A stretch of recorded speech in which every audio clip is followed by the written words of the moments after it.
La parole est... Ouf, je ne sais même pas encore dit le mot que... Le mot se lève. Ah non, Perrine, non. Donc la parole est à vous. On va prendre les questions 4 par 4. Même chose. Je vais vous demander d'être ultra concret, concis, précis dans vos interventions. Et voilà.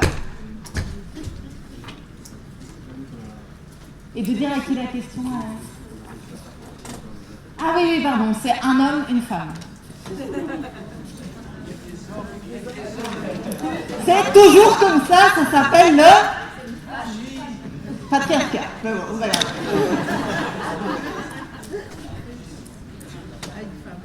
Ah, on vous écoute. Je commence moi ? Oui. On commence par un homme et après... Oui. Donc désolé pour le côté patriarcal, c'est pas le but. Je vous remercie quand même de vous être pris à l'exercice qui, ma foi, n'est pas évident, dit comme ça. Donc nous aussi, on a fait nos recherches avec des chiffres également pour pointer ça. Et spécifiquement le cas de Scarbeck. Donc moi je suis assistant social, je travaille dans un service qui n'est pas situé à Scarbeck, mais qui du coup doit énormément travailler à Scarbeck. Scarbeck à l'heure actuelle, en 2022, c'est 130 000 habitants. Dont 37% d'habitants qui sont non européens et non belges. Ça veut dire des titres de séjour d'1 an ou des titres de séjour papier, donc absolument pas accès au numérique ou très complexifié. Scarbeck, à l'heure actuelle, ça va être 2 jours de déclaration d'impôt aidée par la commune ou par nous, parce que c'est nous qui téléphonons pour prendre des rendez-vous et ce n'est toujours pas le SPF Finance qui les fait. On a calculé, donc 2 jours, ça fait 60 personnes. 60 personnes pour 130 000 habitants, c'est short. Le dernier mail que j'ai envoyé à Scarbeck était il y a 6 mois et demi. J'ai pris une pause carrière de 6 mois et demi, je suis revenu, j'ai pas de réponse à mon mail. C'est véridique.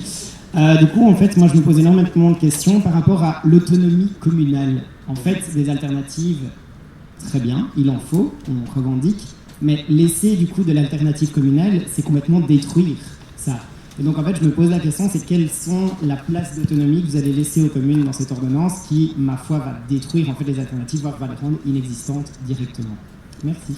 Merci. J'ai oublié de préciser, mais quand vous prenez la parole, c'est bien de, vous l'avez fait instinctivement, mais de dire juste d'où vous parlez, qui vous êtes. En un mot ou deux. Là.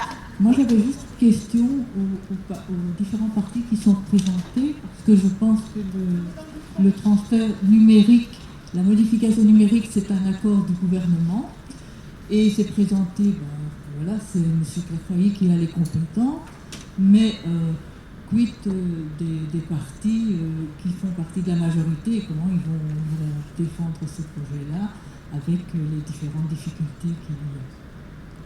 J'ai juste l'impression que ça ressemble un peu à la deuxième question, mais qui a été posée pendant le débat, mais on prend la question. Merci. Alors je suis désolé, mais j'ai pas de questions, mais j'ai 2 conseils pour les politiciens, et je vais le dire. Oui, bien sûr. Alors je m'appelle Jules et je travaille dans le développement durable, et donc je suis expert sur les impacts environnementaux et aussi sociaux du numérique, mais principalement environnementaux. Et donc juste avant de... Super, merci. Et donc juste avant de donner 2 conseils, et ce ne sont pas des questions, ce sont juste des conseils, donc pourquoi pas prendre des notes. Juste une petite aparté, Madame Barzin, la matérialité du numérique n'est pas un débat, c'est un fait, c'est scientifique. Donc c'est très dangereux d'avoir des politiciens qui connaissent très bien les bienfaits du numérique, sans malheureusement connaître le revers de la médaille en termes environnemental ou social. Donc attention quand même. Et donc désolé de vous avoir interrompu, mais donc de dire que la matérialité du numérique n'est pas un débat, mais un fait. Et on en parle avec plaisir, on donne des formations, pas de souci. Et donc, 2 conseils. Oui, ça me passionne en tout cas. 2 petits conseils. Il y a juste un truc qui m'étonne. Je vous ai entendu, c'est pour ça que je commence ce que vous avez dit. Je vais continuer de parler, ça vous dérange pas? On fait les questions puis les réponses. Donc, moi, c'est juste 2 conseils. Le premier, un truc que j'ai entendu dans les revendications, mais que je n'ai pas entendu dans les revendications. La première chose, c'est qu'on a vu dans le baromètre de la Fondation, qu'il y a une corrélation forte entre précarité socio-économique et précarité numérique. Et donc en fait, je comprends pas, on a des CPS et des EPN qui sont pas du tout aux mêmes endroits. Alors j'ai pas regardé partout, hein, mais donc le CPS d'Ixelles n'est pas au même endroit que le PN d'Ixelles. Et les gens qui vont, j'aimerais bien savoir en fait combien de personnes qui vont dans un CPS à Ixelles, ils vont pour le numérique. Et donc, moi, je ne comprends pas. C'est à minima peut-être logique ou peut-être intelligent de commencer à se poser la question de juste fusionner les CPS et les EPN, peut-être. Hein. Donc ça, c'est le premier conseil. Je trouve ça bizarre que ce ne soit pas systématique. Et le deuxième conseil que je pourrais faire, c'est de ne pas se tromper entre innovation et progrès. C'est pas pareil. Et donc, pour réduire la fracture numérique, c'est aussi ralentir les sites d'innovation. Parce que même réduire les cycles d'innovation des services numériques. Parce que même si vous avez une alternative physique, le problème c'est que si vous avez une personne au sein des services publics qui décide de faire un nouveau site, parce qu'il trouve ça génial, qu'il veut un nouveau site super beau, et que derrière vous avez le responsable ou une ou un responsable IT qui se dit génial, je vais pouvoir montrer ce que je sais faire, ben vous changez absolument toute l'infrastructure, vous changez l'application mobile, vous changez le site internet du service public, ben ça ne va pas non plus. Et on a vu que dans le baromètre, il faut constamment mettre à jour les compétences pour les outils existants et en plus apprendre sur les nouveaux outils qui émergent. Et donc, si je peux donner un conseil, c'est vraiment, ok, très bien, des alternatives physiques, mais au niveau des services numériques en tant que tels, il va falloir ralentir les cycles d'innovation parce qu'il y a une différence entre innovation et progrès. Merci.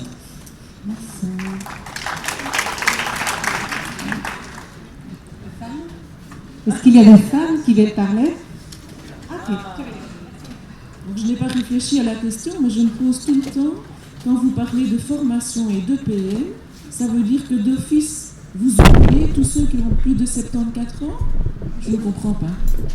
Et les EPN sont ouverts à tout le monde. Hein. Oui, mais donc la personne âgée doit aller se former au numérique pour garder son autonomie. Donc vous posez une question tout à fait légitime de est-ce que la population est obligée de se former pour avoir accès aux services publics?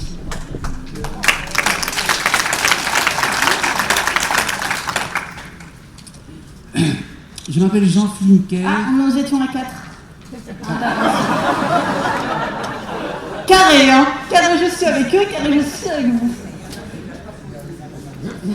4 interventions. On fait, comme ça, on a bien les choses en tête, c'est frais pour tout le monde.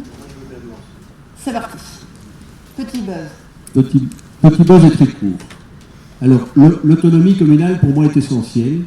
Et je ne pense pas qu'un projet comme cette ordonnance peut mettre en doute l'autonomie communale. Je crois que ce qui est important, justement, c'est que les citoyens soient attentifs des choix de leur commune, parce que l'autonomie communale est garantie aussi par la proximité du pouvoir politique avec la commune. Et l'homme ou la femme politique qui travaille au niveau d'une commune, il est interpellé tous les jours, parce qu'il est tous les jours dans la rue, il rencontre des citoyens, et donc il y a une pression quotidienne sur ce qui est bien ou pas.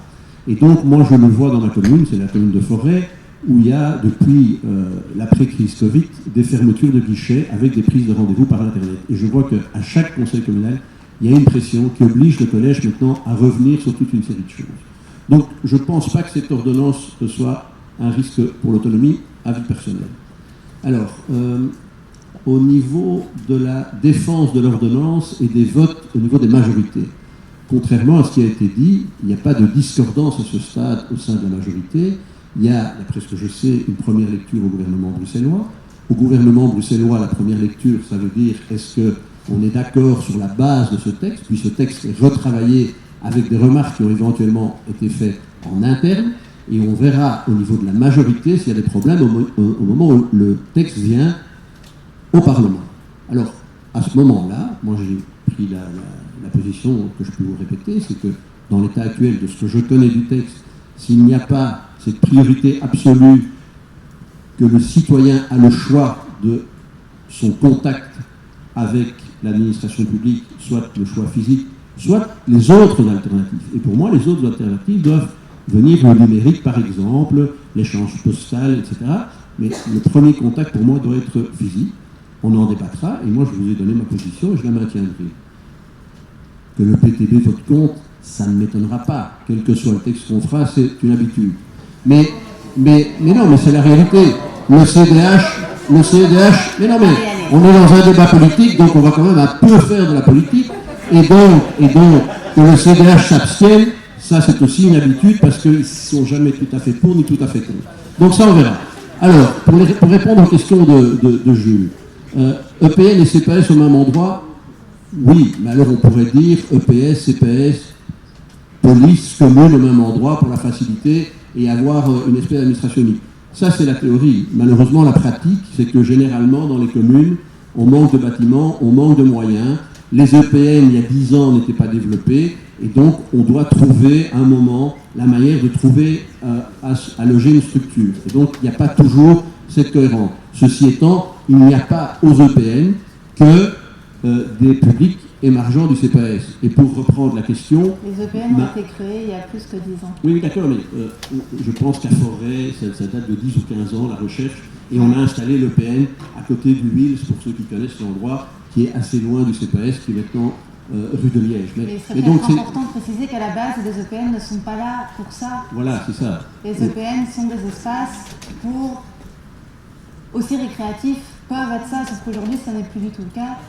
Et donc, d'où la question de est-ce qu'on est obligé de se former? Je pense qu'elle est très intéressante, cette question. Voilà, pour les personnes de plus de 74 ans ou même de plus de 60 ans, parce que je me rends compte que je commence à avoir des difficultés avec certaines manipulations de sites internet, il n'est pas obligatoire d'aller se former, il est obligatoire, et ça c'est un problème qu'on a avec des sociétés privées, avec des banques, avec la poste, etc.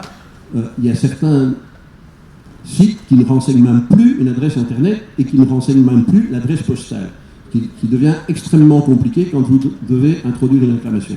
Donc c'est vraiment le contact physique, le contact humain qui doit rester prioritaire. Merci. Voilà, je pense avoir répondu très brièvement aux questions. Merci.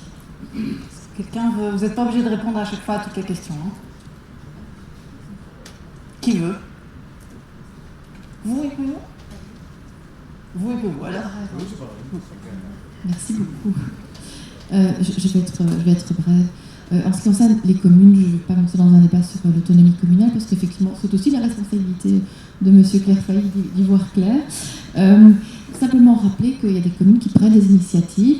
Je parlerai aussi par exemple de la commune d'Etterbeek, où il y a des bornes à l'entrée de la maison communale, dans la nouvelle maison communale, où on accompagne justement, on montre, etc. Donc on peut quand même disposer des outils avec du personnel pour justement faciliter, eu égard au fait qu'on comprend les problèmes et la fracture numérique. En ce qui concerne la première lecture, etc., je partage un peu l'avis de dire qu'une première lecture est passée en gouvernement. Le ministre Clairfailly l'a dit hier en commission. On lui a demandé, c'est ce qu'il nous dit, je vous dis, moi je ne suis pas, et normalement on n'a pas le texte, mais il nous dit que ce que les collègues lui ont demandé, c'est de poursuivre la consultation. Il n'a pas parlé de clarification sur un terme, par exemple le terme alternatif. Merci. À vous. Pas de micro.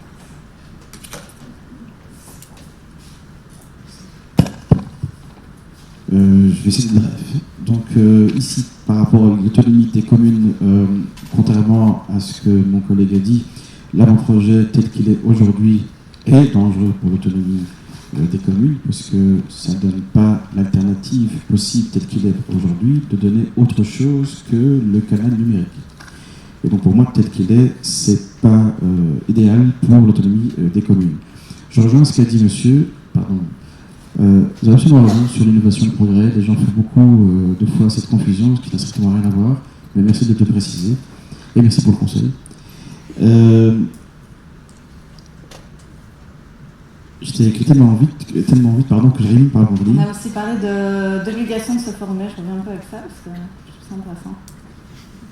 Et c'est pas grave. Si j'arrive pas à le lire, c'est pas grave. Ici, il faut par contre, c'est là où je viens avec monsieur, réfléchir. Je trouve que c'est une bonne idée de réfléchir,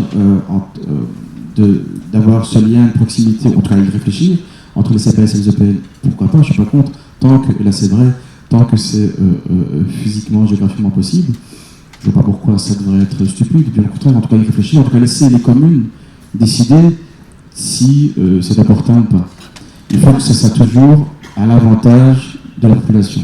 S'il n'y a pas d'avantage, ça ne sert à rien. Je pense qu'il y a des CPS qui ont des EPN.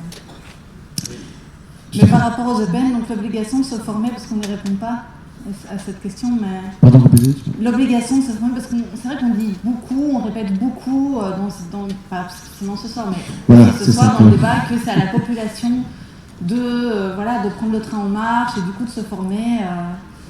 Eh bien, je suis pas d'accord avec ça, c'est là où je rejoins la question de madame. Il n'y a pas d'obligation, si une personne ne veut pas passer par le canal numérique, c'est son droit. Ça doit pas être l'unique accès auprès de l'instruction publique. Je ne sais pas pourquoi. On peut voir les personnes en physique, on peut les appeler, on peut utiliser le numérique, mais pourquoi avoir uniquement ce canal-là? Pour moi, c'est un non-sens. Et c'est de facto, comme l'a très bien dit madame, discriminer une partie de la population, inutilement. Et on fait souvent allusion à nos aînés, à ceux qui sont dans la précarité. Il y a des personnes qui sont lettrées, qui n'ont pas de difficultés, et qui sont plus jeunes, et qui ont des difficultés avec les sites internet de l'administration publique. Par exemple, mon fils, qui a 16 ans, a voulu simplement envoyer, alors qu'il excelle dans les réseaux sociaux, envoyer son CV via le site internet. Il était perdu. Il ne savait pas comment l'envoyer. Il ne savait pas du tout comment l'envoyer. Il était tellement habitué au smartphone que pour lui avoir un PC devant lui et envoyer un simple CV en pied joint, il en était incapable.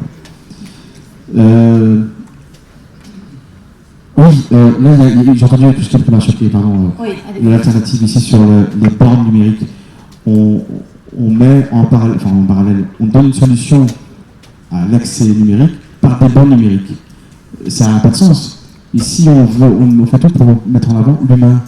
Et on répond au numérique par le numérique. Pour moi, ça n'a pas de sens. Et je crois que j'ai oublié une question, je crois, c'est pas si... Non, mais vous n'êtes pas obligé de... Parce que sinon, on n'arrivera pas au bout.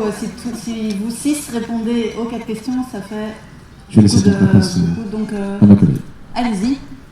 Et puis, si vous voulez attendre les prochaines questions, libre à vous, c'est vous qui décidez. Juste peut-être préciser aussi que, oui, effectivement, on n'est pas obligé de se former et que c'est la raison pour laquelle on doit garder aussi des alternatives. Ça doit rester un choix. Mais je veux juste répondre à justement la question de l'accompagnement et pas de la formation.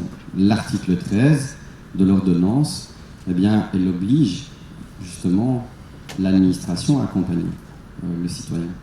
Et ça, c'est indispensable de bien prendre cet élément-là. Et le citoyen peut aussi, comme je l'ai dit, refuser de fonctionner par le numérique. Et il peut passer par... le physique directement, enfin si je peux le dire comme ça, le physique.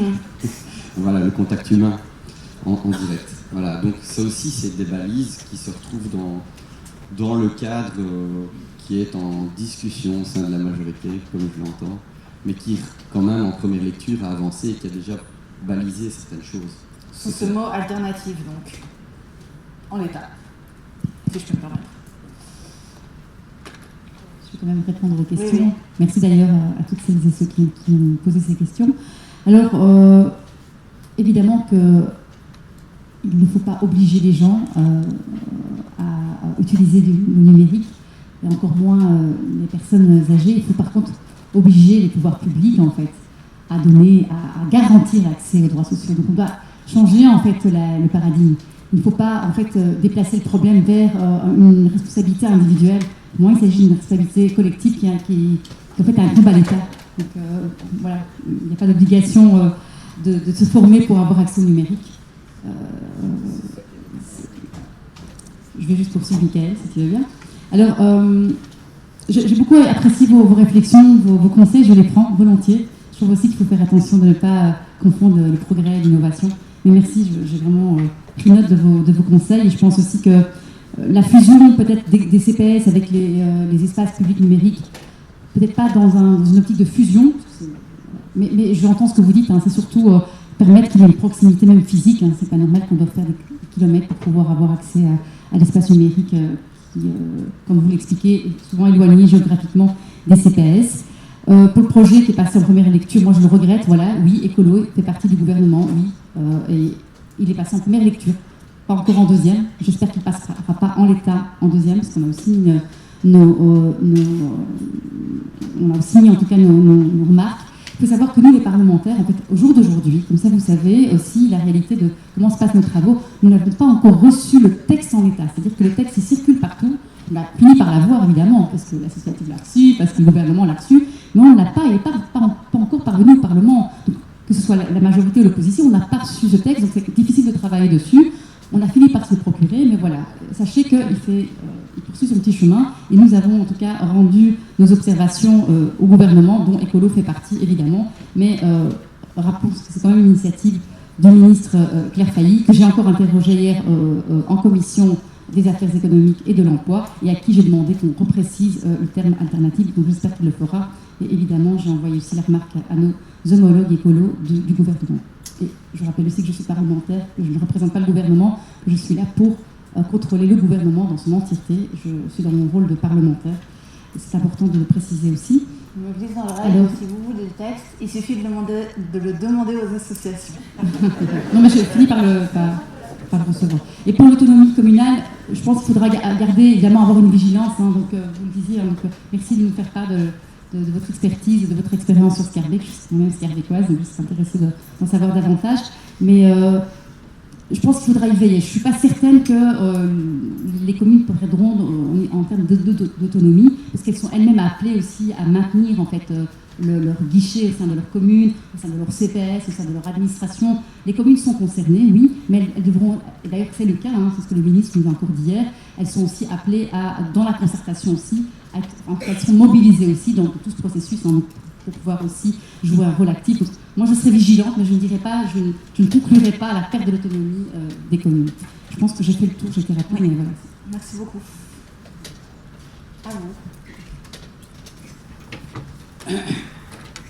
Je m'appelle Jean Flinker, je fais partie et je suis responsable de l'association Attaque Bruxelles 1. Par ailleurs, j'ai été très longtemps molenbeekois et j'habite maintenant à Gênes, mais je suis toujours les activités du conseil communal de Molenbeek. Notre association fait partie des 200 groupements et mouvements qui sont dans la contestation depuis plusieurs mois du projet d'ordonnance qu'a très bien d'ailleurs défendu ce soir M. Bossart.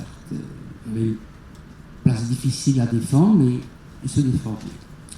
Ceci étant dit, le 27 avril dernier, il y a eu une manifestation donc, devant la maison communale de Molenbeek et s'en est suivi une discussion entre une délégation d'associations et la bourgmestre et la responsable, d'ailleurs la présidente du CPS de Molenbeek. C'était une très longue conversation, très utile. La bourgmestre a d'ailleurs demandé que ce débat continue à Molenbeek avec les représentants des associations. J'en retiens au moins deux enseignements. Un, la bourgmestre reconnaît que la commune, sa commune, manque singulièrement d'effectifs et qu'elle n'est pas en mesure de répondre à toutes les demandes de la population. Elle a constaté, elle l'a regretté. Les associations, de leur côté, ont critiqué la politique de la commune, puisque dans de multiples cas, des gens se présentent dans des guichets communaux et on les renvoie en disant « nous ne savons pas vous répondre, allez vers les associations ». Les associations présentes le 27 avril ont dit « ce n'est pas notre boulot » et nous n'avons d'ailleurs pas l'expertise pour répondre de manière correcte à tous les gens qui viennent nous demander conseil. La bourgmestre n'était pas contente de la réaction. Elle a dit ça c'est pas possible, mais si vous avez des cas, eh bien renvoyez-le-moi parce que ça je ne peux pas l'accepter. Bien. Et du coup votre question. Et la question est la suivante. C'est que Mme Fadia Attar a prétendu il y a un quart d'heure avec beaucoup de force que le groupe écolo n'accepterait jamais de voter le projet d'ordonnance en l'état si on ne spécifie pas qu'il y aura des moyens à défendre les guichets publics et un personnel suffisant au niveau notamment des communes et de sa commune, son ancienne commune. Je voudrais dire que moi, hier, j'ai assisté au conseil communal de Molenbeek, tu n'y étais pas. Le responsable écolo a déposé une motion excellente, mais très embrouillée. C'était l'opposition, toute l'opposition qui défendait cette motion, et la bourgmestre, par souci d'unanimité, a demandé que l'ensemble des groupes retravaillent la motion et viennent avec une motion acceptée par tous les groupes. Et effectivement, à la fin du conseil communal, on a accepté à l'unanimité, sauf une voix, cette motion. Mais cette motion ne voulait plus rien dire. Dans cette motion, il n'y a pas les revendications que toi tu dis, nous ne voterons pas, sauf s'il y a ceci et ceci. Dans cette motion, on ne fait que constater une chose, c'est que dans la commune de Molenbeek, il y a des guichets et qu'on en prend acte. Il n'y a pas d'autres recommandations vis-à-vis de l'autorité communale d'augmenter les guichets. Et pour terminer, il faut dire que la commune n'a pas les moyens pour financer de nouveaux guichets. C'est l'explication qu'a donnée la bourgmestre. Donc, entre la volonté des colos au niveau régional et au niveau communal, il y a un hiatus. Tu devrais donc demander au conseiller communal écolo de revoir sa proposition et d'exiger que la commune augmente le nombre de guichets et trouve les moyens. Et ça, c'est effectivement une question qu'il posait à l'ensemble des mandataires. Et je rejoins la position du CDH, les engagés. L'article 13 de votre proposition de projet, c'est-à-dire les alternatives, ça devrait être le point 1, l'article 1. L'article 1, c'est le principe universel, c'est l'accès au guichet. Ou c'est une suggestion pour Madame Tard à tous les représentants de parti ici, l'article 13 doit devenir l'article 1. Le principe universel, c'est l'accès au guichet public, et les alternatives, si on le veut, c'est notamment le numérique. Merci.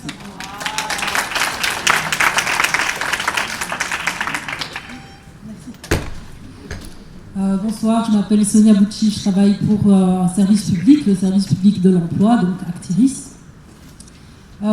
J'ai d'abord une petite remarque pour Madame Barzin qui parlait du brevet Connect2 pour la formation des agents qui sont censés accompagner le public.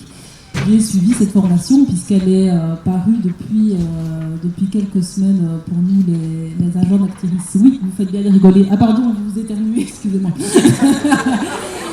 En fait, tant sur le fond que sur la forme, c'est un peu une vaste blague. Peut-être que vous pourrez dire ça aussi à Monsieur Mathieu Michel, parce que le fond, on a un peu l'impression que ce sont des personnes qui n'ont jamais rencontré un public avec lequel on s'occupe qui l'a conçu. Et sur la forme, cette formation se donne en e-learning, c'est-à-dire qu'il faut pouvoir déjà utiliser la plateforme d'enseignement à distance qui est extrêmement compliquée pour acquérir quelques éléments en fait qu'on connaît déjà sur